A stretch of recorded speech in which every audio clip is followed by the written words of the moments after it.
الرحیم رب اشرح لی صدری ویسر لی امری واحلل عقدۃ من لسانی یفقهوا قولی ربنا زدنا علما اللهم فقهنا في الدين اللهم إنا نسألك علما نافعا ورزقا طيبا وعملا متقبلا آمین ثم آمین یا رب العالمین۔ اوکے جی، آج شہر رمضان میں ہم چیپٹر کر رہے ہیں رمضان شہر الصدقہ،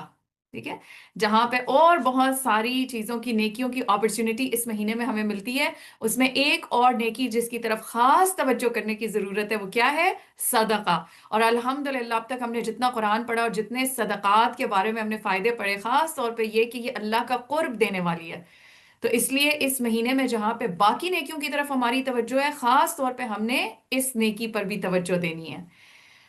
رمضان سخاوت کا مہینہ ہے۔ اس ماہ مبارک میں آپ صلی اللہ علیہ وآلہ وسلم کی سخاوت کی کوئی انتہا نہ رہتی۔ حضرت عبداللہ بن عباس رضی اللہ عنہ بیان کرتے ہیں کہ نبی صلی اللہ علیہ وآلہ وسلم لوگوں کے ساتھ بھلائی کرنے میں بہت سخی تھے، اور رمضان میں جب جبرائیل آپ صلی اللہ علیہ وآلہ وسلم سے ملتے تو آپ اور بھی زیادہ سخی ہو جاتے۔ رمضان میں ہر رات جبرائیل آپ صلی اللہ علیہ وآلہ وسلم سے ملا کرتے، اور نبی صلی اللہ علیہ وآلہ وسلم رمضان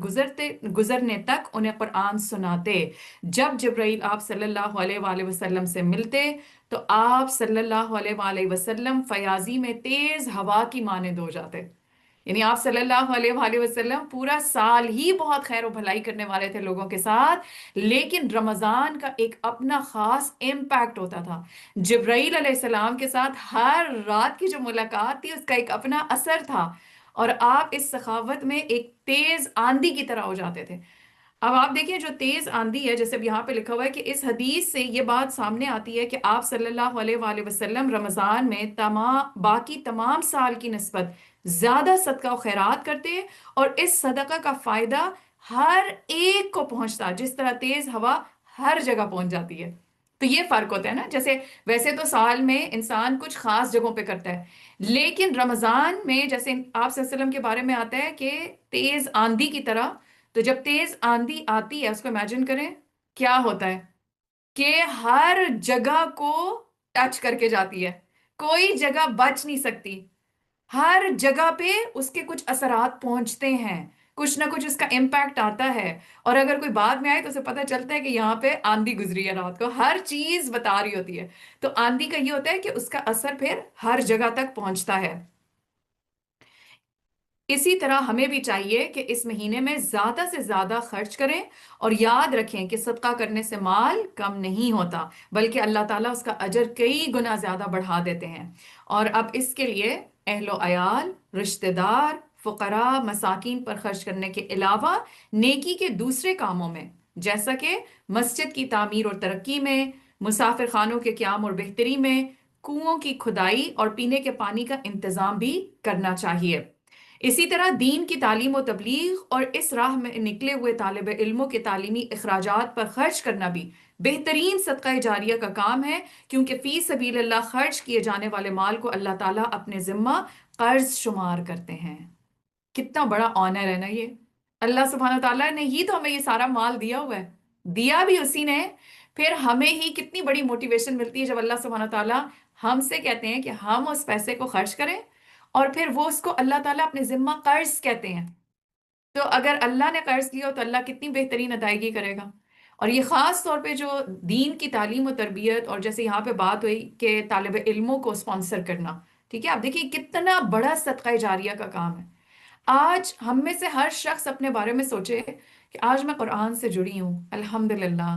قرآن کو سیکھ رہی ہوں، قرآن کو سمجھ رہی ہوں، میری زندگی میں، میری سوچ میں، میری زندگی میں، میرے عمل میں فرق آ رہا ہے، میرے اللہ سے تعلق میں فرق آ رہا ہے، میری عبادات میں فرق آ رہا ہے، میرے معاملات میں فرق آ رہا ہے، مجھے اپنے فرائض کے بارے میں زیادہ بہتر طریقے سے پتہ چلا۔ تو ہر ایک چیز میری آخرت کو، میرے انجام کو بہترین اور خوبصورت بنانے والی ہے۔ تو آپ سوچیں کہ ہم میں سے ہر ایک کسی نہ کسی کے ذریعے یہاں تک پہنچا نا، کوئی تو وسیلہ تھا بیچ میں نا،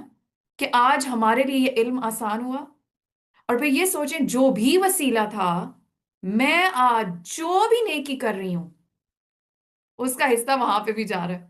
جو بھی نیکی کر رہی ہوں، ٹھیک ہے؟ تو جیسے میں ہمیشہ بتاتی ہوتی ہوں کہ جیسے کوئی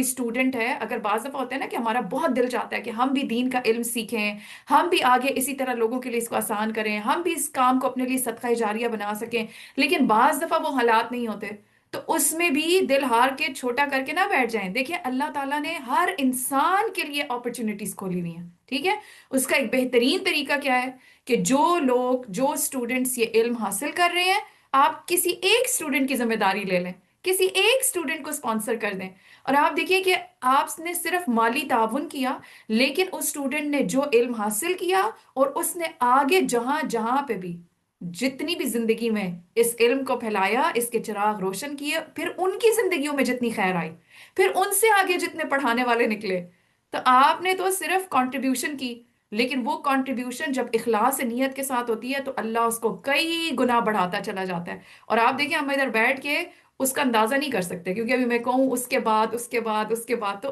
کہاں تک میں بولوں گی نا۔ وہ حساب کتاب اللہ ہی بہتر جانتا ہے، اس کو اللہ پہ رہنے دیتے ہیں، لیکن ہم اس اپرچونٹی کو دیکھتے ہیں جو اللہ تعالیٰ نے ہمارے لیے دروازہ کھولا، کہ اگر کوئی ایسی اپرچونٹی ملے جہاں پہ لوگ دین کا علم سیکھ رہے ہیں، سکھا رہے ہیں، ان کو بھی سپانسر کرنا، یہ بھی ہمارے حق میں صدقہ جاریہ بنتا ہے۔ لیکن اس میں پھر میں یہ کہوں گی کہ یہ حصہ ڈال کے وہ خود نہ پیچھے بیٹھ جائے، اپنی ایفرٹ اپنی جگہ پہ، اپنا بھی صدقہ جاریہ کمائے۔ بھئی دیکھیں جس کو جتنی اپرچونٹی ملے وہ اتنی بڑھاتا چلا جائے نا، بجائے اس کے کہ ہم اس کو لمٹ کر دیں۔ تو خود بھی صدقہ جاریہ کے کام کریں، خود بھی اس علم کو سیکھیں، اس کے لیے کوئی عمر کی قید نہیں ہے۔ اور اب تو الحمدللہ اتنے سارے وسیلے اور طریقے اور ذرائع ہیں کہ گھروں میں بیٹھ کے بھی خواتین آج آپ دیکھیں الحمدللہ اپنے گھروں میں بیٹھ کے اور آرام سے اپنے دین کے علم کو سیکھ رہے ہیں، کوئی مشکل نہیں ہے اس میں۔ تو خود بھی سیکھیں، آگے بھی سکھائیں، اور ایسے اسٹوڈنٹس میں جو ایسے اداروں میں ہیں جہاں پہ ان کو ضرورت ہے، ان کی فیس ہوتی ہے، ان کی کتابوں کا خرچہ ہوتا ہے، باقی ہوتے ہیں، آپ کسی ایک کو ایٹ لیسٹ اسپانسر کریں۔ اس سے بھی آگے جانا چاہتے ہیں تو یہ سوچ لیں، اپنے ساتھ نیت ارادہ کر لیں کہ ہر سال ایک اسٹوڈنٹ کو میں نے اسپانسر کرنا ہے، ٹھیک ہے؟ اور اس کے بارے میں پھر جاننے والوں سے پوچھیں کہ کہاں سے اسپانسر ہوتے ہیں، کون اسپانسر ہوتے ہیں، تو انشاءاللہ اللہ تعالیٰ اس خیر کے دروازے کو کھول دے گا آپ کے لیے بھی۔ اللہ سبحانہ و تعالیٰ فرماتے ہیں کون ہے وہ جو اللہ کو قرض حسن دے تاکہ اللہ اسے کئی گنا بڑھا چڑھا کر اس کو واپس کر دے۔ اور اس کے ساتھ ساتھ رمضان کی مناسبت سے روزے داروں کی افطاری کے لیے بھی مال خرچ کرنا بھی باعث اجر و ثواب ہے۔ آپ صلی اللہ علیہ وآلہ وسلم نے فرمایا جس نے کسی روزے دار کا روزہ افطار کروایا اسے بھی اتنا ہی اجر ملے گا جتنا اجر روزے دار کے لیے ہوگا، اور روزے دار کے اجر میں کچھ بھی کمی نہ ہوگی۔ تو اب اس کے لیے ضروری ہے، دیکھیں میں کل کسی سے بات کر رہی تھی، ان کو میں یہ کہہ رہی تھی کہ رمضان ایک مہینہ خاص ہے، اسپیشل ہے، اللہ تعالیٰ کے ساتھ اپنے تعلق کو مضبوط کر کے اپنے اندر تقویٰ ڈیولپ کرنے کا۔ بعض دفعہ آپ دیکھیں کہ جب ہمیں اتنی سمجھ نہیں ہوتی نا تو ہم اپنے ہاتھوں اس چیز کو اس طریقے سے گواتے ہیں کہ پھر بھی ہم بہت زیادہ سوشلائزنگ کر رہے ہوتے ہیں اس نیت کے ساتھ کہ میں اجر کما رہی ہوں، وہ واقعی میں اجر کما رہے ہوتے ہیں، but we have to remember this month is for not socializing too much, ٹھیک ہے؟ تو آپ دیکھیں کہ جو بڑے بڑے صحابہ کرام یا صحابہ کرام کے بعد بھی جو سلف صالحین، اگر میں کہوں تو زیادہ مناسب ہوگا، ان کا طریقہ کار کیا تھا کہ وہ اپنی جو قرآن کے علاوہ جو دوسری علم کی مجلسیں تھے نا ان کو بھی ترک کر دیتے تھے، یعنی اتنا زیادہ ان کا قرآن کی طرف فوکس اور توجہ ہو جاتی تھی کہ وہ باقی ہر چیز کو، ایک مہینے کی بات ہے، ٹھیک ہے، 1 month از پیورلی فار اللہ سبحانہ و تعالیٰ۔ تو اب اس میں ہم نے اوروں کے ساتھ نیکی کرنی ہے، لیکن at what cost, we have to be very conscious about it, ٹھیک ہے؟ کہ یہ نہیں کہ اگر میں قرآن کی تلاوت بھی کر رہی ہوں تو میں واٹس ایپ پہ میسیجز کر کے اور لوگوں کے ساتھ کوپریٹ کر رہی ہوں، ٹھیک ہے؟ تو یہ کوپریشن کے لیے پورا 11 مہینے پڑے ہوئے ہیں۔ اس چیز کے لیے خاص طور میں ہم میں سے ہر ایک نے دیکھنا ہے کہ یس خیر کے بہت سارے کام ہیں، but what is my priority at this time? اب جیسے افطار کی بات ہوئی تو اب اس میں یہ نہیں کہ افطار کے لیے ہم نے بڑی بڑی افطار پارٹیز رکھی ہوئی ہیں، اور اب تو ایک اور ٹرینڈ شروع ہو گیا ہے،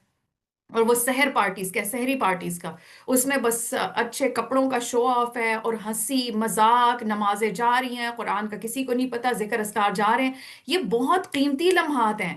تو یس آپ ضرور ارینج کریں، لیکن not at the cost of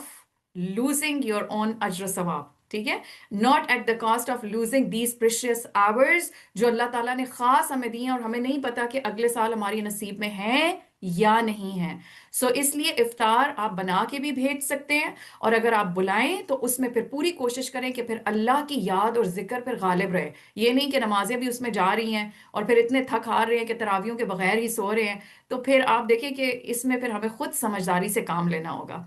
آپ صلی اللہ علیہ وآلہ وسلم نے فرمایا جس کسی نے کسی روزے دار کا روزہ افطار کرایا یا کسی مجاہد کو سامان دیا تو اس کو اس کے برابر ثواب ملے گا. تو یہاں پہ بھی دو جو خاص جگہ بتائیں وہ کیا ہے، کسی بھی اللہ کے راستے میں جو جد و جہد کر رہا ہے اس کے لیے اگر انسان سامان تیار کرتا ہے، جیسے ابھی ہم نے پہلے بات کی اسپانسر کرنا، تو اس کو بھی اتنا ہی اجر ملے گا اس کے ساتھ ساتھ. اور اسی طریقے سے کسی بھی روزے دار کو روزہ افطار کرانا. تو ان ساری چیزوں میں اور اس کے علاوہ بھی بہت ساری ایسی جگہیں ہیں جہاں پہ ہم اللہ کا قرب پانے کے لیے اپنا مال خرچ کر سکتے ہیں. لیکن اس میں پھر یہ یاد دہانی ضرور کرا دوں کہ فرض صدقات فرسٹ آتے ہیں. ٹھیک ہے، فرض صدقات کیا ہیں؟ زکوٰۃ. ٹھیک ہے، تو بعض دفعہ ہم کیا کر رہے ہوتے ہیں کہ نفلی صدقات بڑھ چڑھ کے کر رہے ہوتے ہیں اور ہمارے اوپر زکوٰۃ فرض ہوتی ہے اور ہم اس کو یا ڈیلے کر رہے ہوتے ہیں اور یا ہم ادائی نہیں کر رہے ہوتے. تو پہلے فرض صدقات نکالیں اور اس کے بعد پھر کہیں نہ رکیں، تیز آندھی کی طرح جہاں پہ کوئی نہ کوئی آپ کو اپرچونٹی نظر آئے.